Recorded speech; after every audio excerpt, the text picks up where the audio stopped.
Hey traders, welcome to Charts and Coffee. Happy Tuesday, everybody. All right, so welcome. Great to see everybody. And let's kick it off with a quick look at the economic calendar. What are we dealing with right now? Now, I don't mean aside from obviously geopolitics and things of that nature, but what do we know are the events that are scheduled on the calendar that are hot zones, high volatility, high impact events that we know are likely to trigger some sort of response? And the first one that we have that we're dealing with is this PPI that was released at 8:30. So at 8:30, let's jump on over and see if there was any kind of response, well, frankly, at all. So if we take a look at the 5-minute chart, was there any real response at 8:30? If anything, there does seem to be a very mild move lower on that 8:30 hot zone here. So nothing really major. I mean, we can see since about just right around the Asian close, this market has been very bullish. You can see through here, we have bullish momentum, bullish trend. So we're inheriting a market that is, and this is the NASDAQ, by the way, we're inheriting a market that's in a pretty good mood. In terms of bullish, I guess good or bad depends on the direction that you're in.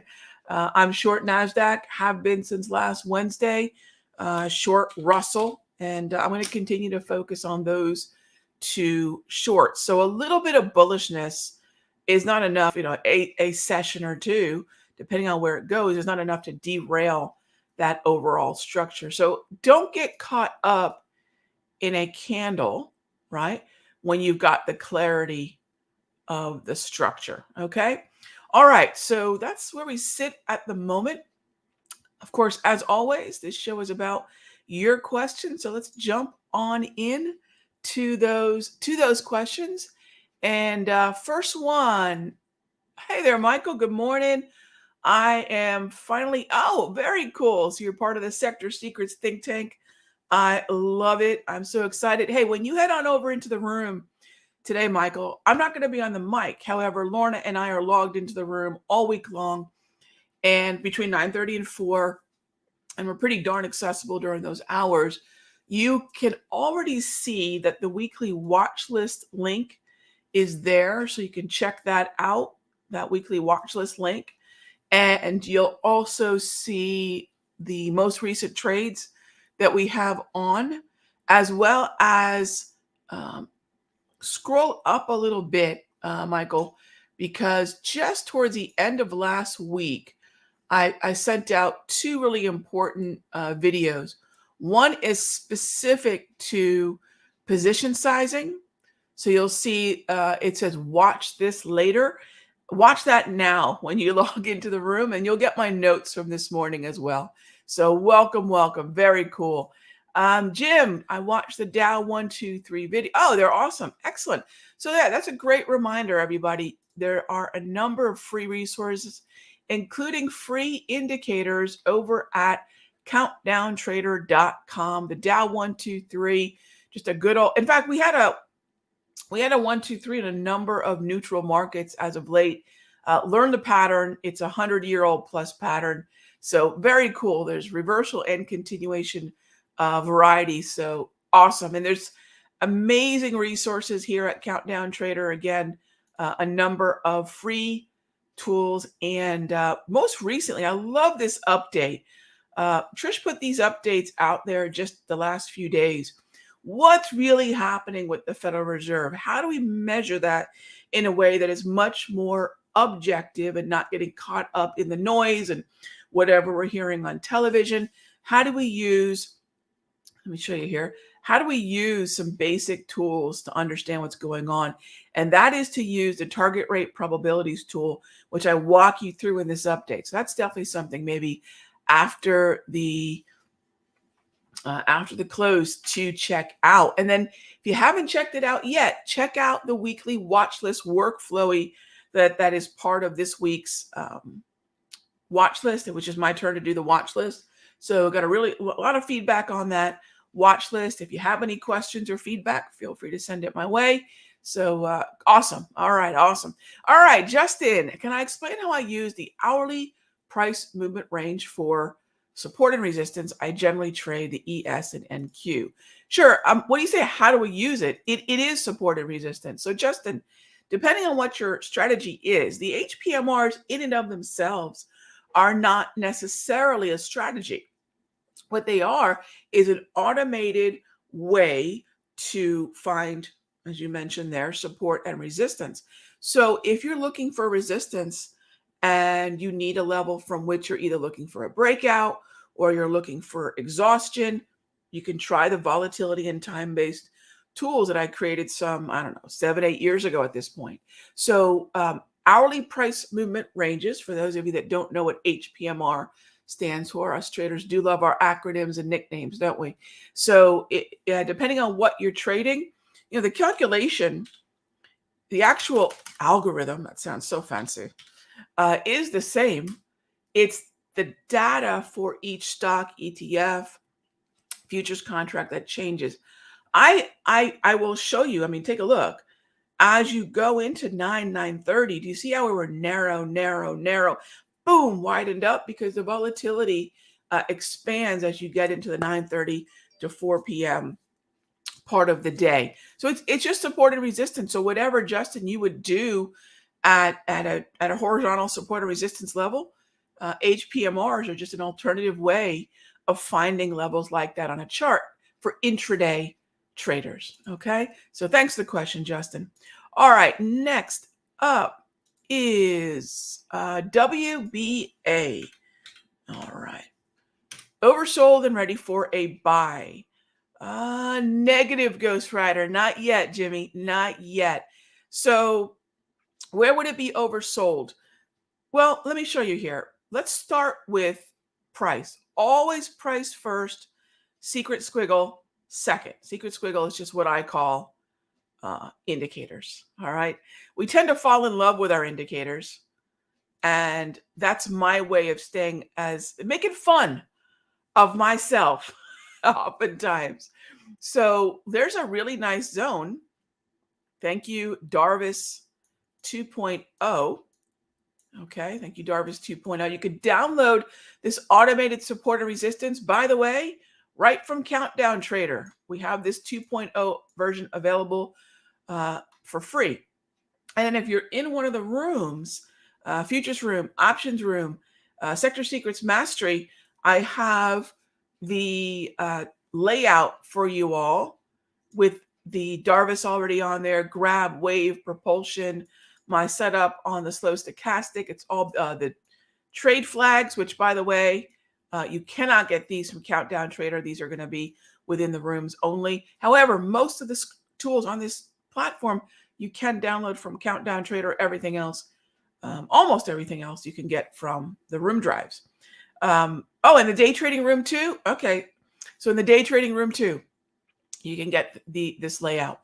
That being said, start with the support and resistance. We're in an interesting zone. Then head on down to the slow stochastic, which, by the way, I got to say, has been sitting at this low for some time, right? We have the high up here. We have the low down in here. This is 80, by the way. This is 20. And so we want to wait for price to get in the zone, which it did yesterday. So now that we have price, now we can look at that slow stochastic. Be careful, but is it ready for a buy? You could start pricing out some calls. Yes. Now that we've sold out. So be careful. Jimmy, I'd say let's wait for today, either get a minor low, maybe an inside day, maybe a small squat bodied candle, and then let's see what we get. But at least we're in the right zone as of yesterday's sell-off. All right. So thanks for the question, Jimmy. All right, moving on to, hey there, James. Do I still like Ford to reach its target now that it's double red? So we just barely went red over red, bearish momentum, bearish trend on on Ford. So I'm not super concerned about that yet, because what we haven't done is we haven't taken out the 200, James. We haven't put in a new low. We still have this previous low intact. So yeah, I still think we have a valid shot at this moving lower. I think also with Ford, if it puts in a lower low, breaks the 200, I think we can cut that for a minuscule paper cut. All right. So then XLY is double red. So I'm thinking of exiting earlier than T1. Does it make sense to have a more aggressive target, an optional target? Does it make sense? I think it does. XLY absolutely is heading down in that double red, but this is why we're short XLY. Ford just happens to be, relatively speaking, an outperformer, or at least one that's not sinking with the tide. Lower weighting within the XLY helps it buck this tide. So XLY, if you recall from the Sector Secrets Mastery, this was a short setup that we considered as an alternative, as a proxy for the QQQ short that we looked at on that same day, which was last Wednesday. So yeah, it makes sense to be cautious on Ford. It makes sense to continue to be bearish on XLY. Good stuff, James. Good stuff. One of our shining examples, many, but one of many shining examples of, yeah, you folks putting in the work in that Sector Secrets Mastery, and I'm just amazed at the conversation and the sharing of ideas that goes on in that room. I just could not be prouder of you all, and just how much you're working to help each other in that room. Such a great vibe. All right, so moving on. What do I think about Cliff? Sure. So CLF, choppy market, yes. Hey, by the way, let me give you a quick hint for those of you that are using the trade flags. If you have a neutral flag, that's when you want to look at the slow stochastic. So when this is yellow, then look at the slow stow. When it's not in a sideways market, then be careful, because in a trend, stows really aren't. Slow stochastics are not really, any kind of stochastic for that matter, is not really that helpful. Now, I happen to use a slow stochastic. I've used a slow stochastic for many years. A regular stochastic is probably more popular, but if you notice, one of the things I do is I slow the stochastic way down with some fairly unique, longer settings. Most of the time, this is, say, a 14 setting. Heck, I've even seen 7s. Way too twitchy. We slow that way down, and we get cleaner reads. What I believe to be a cleaner read. And this is not a signal heavy, active, noisy indicator at all. So what do I think about CLF? What I would say is we're in chop. And so therefore the most aggressive thing, because until we get back down to the low, the most aggressive thing I can do, because that's your low right there, by the way. Yeah. And you could probably even say that would borderline start becoming oversold for a buy. But what if we want to get a little bit more aggressive? So I would basically do that. So between the 50% and the 618 of this Fibonacci retracement of that last major move, minor low to minor high, keep an eye on that zone if you want to have a slightly more aggressive buy opportunity. All right. So next up is, and by the way, in the broader averages that are getting a little bit of a relief rally, right? Relief meaning sigh of relief, right? But they're double red. Remember, this is still short the rip. All right, short the rip. And then I would say the same thing for the Russell, although the Russell really hasn't been following through in the same way, but double red, short the rip. Okay. So I'm not going to say the same thing in markets that are not bearish momentum, bearish trend. I'm not going to necessarily say the same thing for the S&P, nor for the Dow. All right. So be careful there. We do have different quality of market structure across the different indices. All right. Nvidia. So Tracy, I personally do not play immediately in front of earnings. And why? Oh my gosh, I just spilled water on myself. All right. I got my favorite Energize shirt on, my Star Trek Energize. I love this shirt. Nvidia. Yeah, Nvidia is about to be potentially energized, right, Tracy? I do not play this close in front of earnings. I think if anyone out there has consistently played earnings within that 48-hour window, I think you're going to find it's a very binary game. I don't believe in doing it. I don't do it. And so this close in front of earnings, I'll wait till after. I'll wait for after. I have no, and not that I can help you, Tracy, because what I'm here to try to mention when it comes to earnings is let's wait till after. That's what I do. And then I'll see what the structure is after the earnings volatility has hit. But just for anyone who needs a refresher on the way that I do play earnings, if you just Google Countdown Trader 642, Countdown Trader 642, you'll get, I think, maybe it's earnings 642. So what you'll get is the update on the Countdown Trader of how I trade earnings. And I don't know where the heck it is. Just maybe look up earnings. So Countdown Trader earnings. And what you'll see is I look for a 642 window. In other words, I want to start that. There we go. So just Google Countdown Trader earnings, Countdown Trader earnings, and you'll get this 642 earnings window explainer. Okay.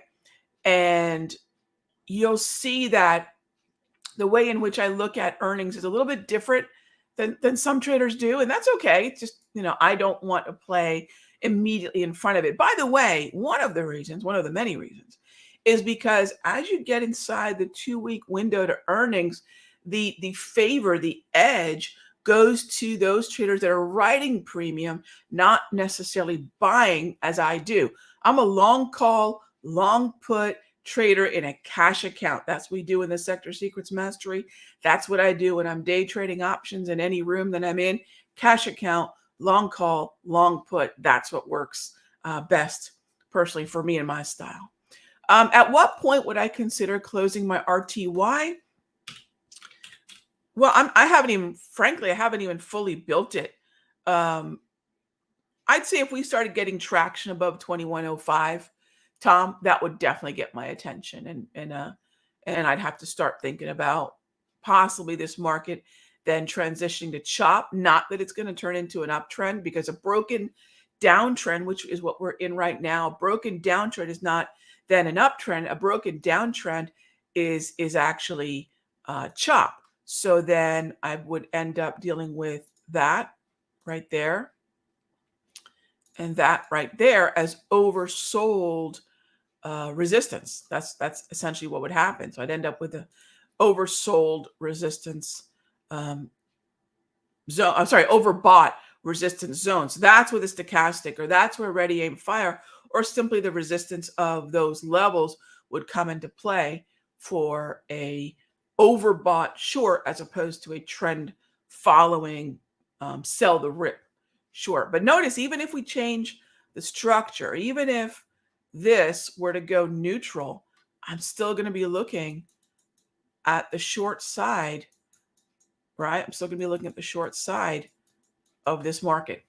Okay. All right. How do I use the CCI, MACD, and stochastic labels on my screen? Just for the read. I'm just looking at the read. Okay, I'm just looking at the read. This is a 20-period CCI. This is a 12, 26, 9 stochastic. And this is a 21K, 3D, slow stochastic. All right. So I'm just looking at the read because what it does is it saves me a lot of space. Now, I don't mind to look at the stochastic down in here, but when it comes to MACD and CCI, I just want to know, is it above or below the positive 100 or the negative 100 for the CCI? Is it green or is it red on the MACD? And the slow stochastic is, are we at the high or are we at the low of the overbought, oversold range? So it just saves me space. So I use it in the traditional way that a lot of people would. All right. In terms of what you would do with those tools. You don't look at them all together. You look at them under particular set of circumstances. Overbought, oversold, slow stochastic. If I'm looking at a trend reversal, CCI. If I'm looking at potential breakout, breakdown, follow through, MACD. So that's the general breakdown of what I'm looking for. All right, gang. So that is a wrap on today's Charts and Coffee. As always, thank you for logging in every day and caffeinating and dominating with me. And we'll be back doing it again on Wednesday, 9 a.m. right here at the Simpler Trading YouTube channel. In the meanwhile, be good to each other, and I'll see you tomorrow.